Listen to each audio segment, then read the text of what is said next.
Dubai के एक global stage पर 139 देशों के बीच एक भारतीय महिला का नाम गूंजता है और अगले ही पल उसे दिया जाता है $1 मिलियन का अवार्ड। लेकिन हैरानी की बात यह नहीं है कि उसे इतने पैसे मिले।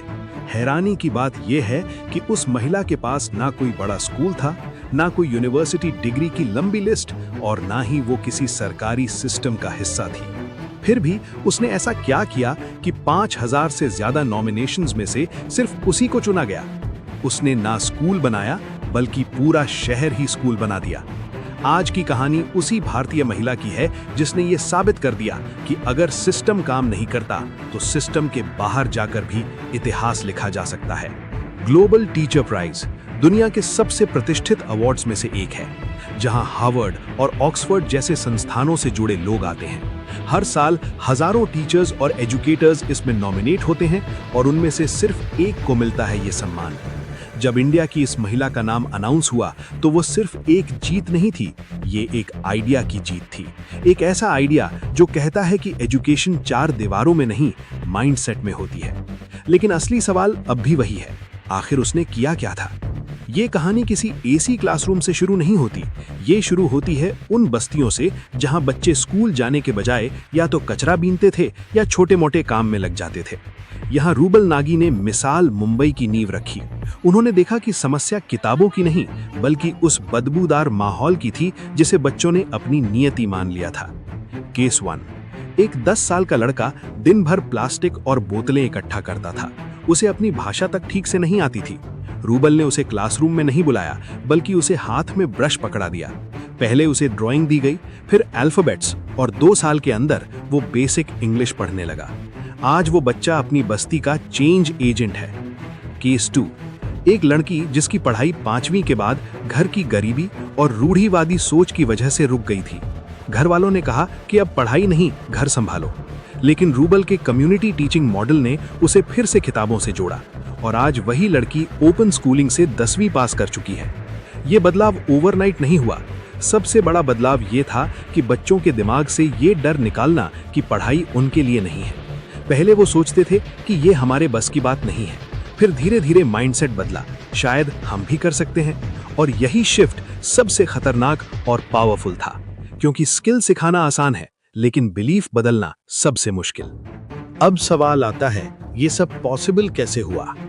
आप और भी चौंकेंगे कि इस सब करने के लिए उन्होंने ऐसे मेथड अप्लाई किए कि आप हैरान हो जाएंगे।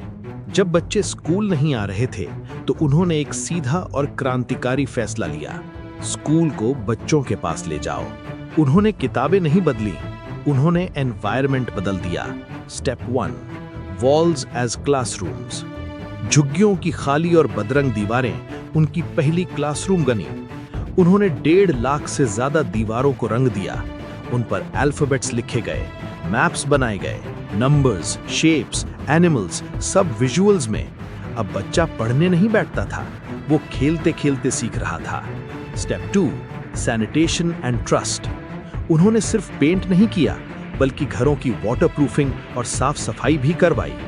जब बस्तियां चमकने लगी तो वहां रहने वाले लोगों का माइंडसेट बदल गया। उन्हें लगा कि वो भी सम्मान के हकदार हैं। Step 3, empowering the mothers. Rubal ने देखा कि अगर मां जागरूक नहीं होगी तो बच्चा कभी स्कूल नहीं टिकेगा। उन्होंने औरतों के लिए सिलाई और कंप्यूटर सेंटर खोले।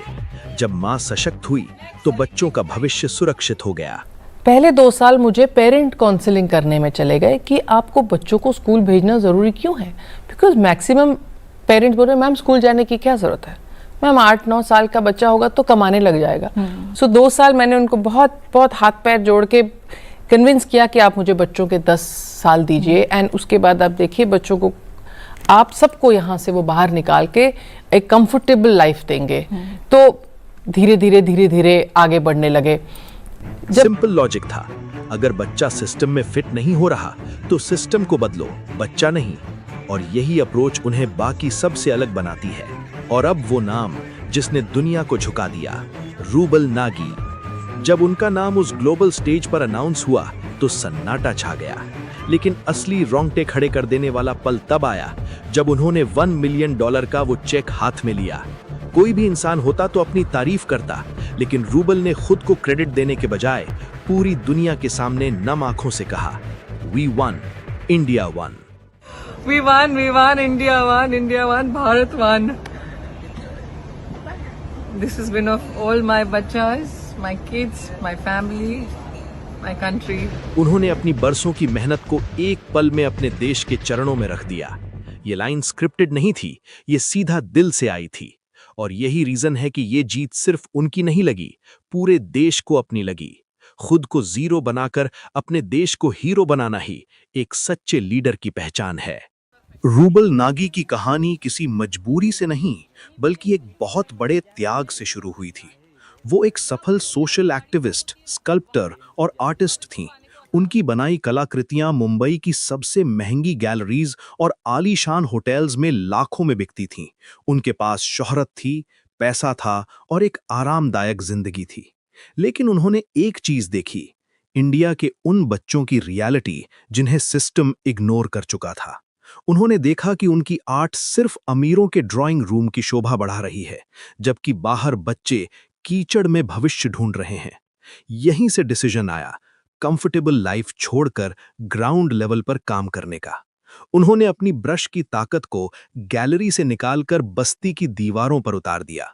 कोई बड़ी सरकारी फंडिंग नहीं, कोई मैसिव इंफ्रास्ट्रक्चर नहीं, बस एक सिंपल शुरुआत, एक दीवार और कुछ रंग। तो जब हमने ये बड़े बड़े मैग्नानिमस म्यूरल्स कर दिए, दीवारों पे पेंट कर दिए, जब मैंने पहला म्यूरल ड्रॉ किया तो 10-20 बच्चे खड़े थे, दूसरा किया तो थोड़े और, तीसरा किया तो 200 के ऊपर बच्चे झुंड बना के खड़े थे, देख रहे क्या हो रहा है। हाँ। फिर एक बच्ची छोटी आई, मुझे बोली, अरे मैम ये तो वो है ना, ये तो वो है ना मैम, ऐसे पानी अगर हम नलका टाइट से बंद कर दे तो पानी नहीं गिरेगा, पानी बचेगा। मैम देखिए फिर कितना अच्छा होगा, हमारे घर में ज़्यादा पानी आएगा। So these ideas started coming from children. So then we replicate this model in all the schools. फिर हमने स्कूल के जो हमारे रूम्स हैं जिनमें हम क्लासेस देते थे, उनको हमने बहुत ब्यूटीफुली पेंट कर दिया। ये जो हमारे आर्ट फॉर्म था, आर्ट बेस्ड एजुकेशन थी, ये एक लिविंग टेक्स्ट बुक बन गई। उन्होंने अपनी कला को ही अपना हथियार बना लिया। एक पेंट की बाल्टी से अगर कोई इंसान हजारों बच्चों की जिंदगी बदल सकता है, तो प्रॉब्लम रिसोर्सेज की नहीं है, प्रॉब्लम सोच की है। रूबल नाजी ने साबित कर दिया कि बदलाव के लिए किसी बड़ी परमिशन की नहीं, सिर्फ एक नेक इरादे की जरूरत होती है। अब सवाल सीधा है, तुम सिस्टम को ब्लेम करते रहोगे या अपने लेवल पर कुछ बदलोगे? अगर ये कहानी तुम्हें रियल लगी और तुम्हारे दिल के किसी कोने को छुआ है, तो इसे यहीं मत छोड़ो, क्योंकि इंस्पिरेशन का कोई मतलब नहीं अगर एक्शन ना आए। इस भारतीय बेटी के जज्बे के लिए एक लाइक तो बनता है। इस वीडियो को इतना शेयर करो कि हर उस इंसान तक पहुंचे जो हार मान चुका है। और ऐसी ही रोंगटे खड़े कर देने वाली कहानियों के लिए अभी सब्सक्राइब करें, क्योंकि जब भारत का हर नागरिक जागता है, तभी देश बदलता है। जय हिंद। मेरा ये सपना है एज अ इंडियन कि हमारे कंट्री का हर बच्चा, हर बच्ची शिक्षित हो। India to be 100% literate country is my dream, and I think हम सब मेहनत करते रहेंगे अपने आखिरी सांस तक, दैट हम ये इसको बहुत जल्दी अचीव कर सकें। अचीव करेंगे।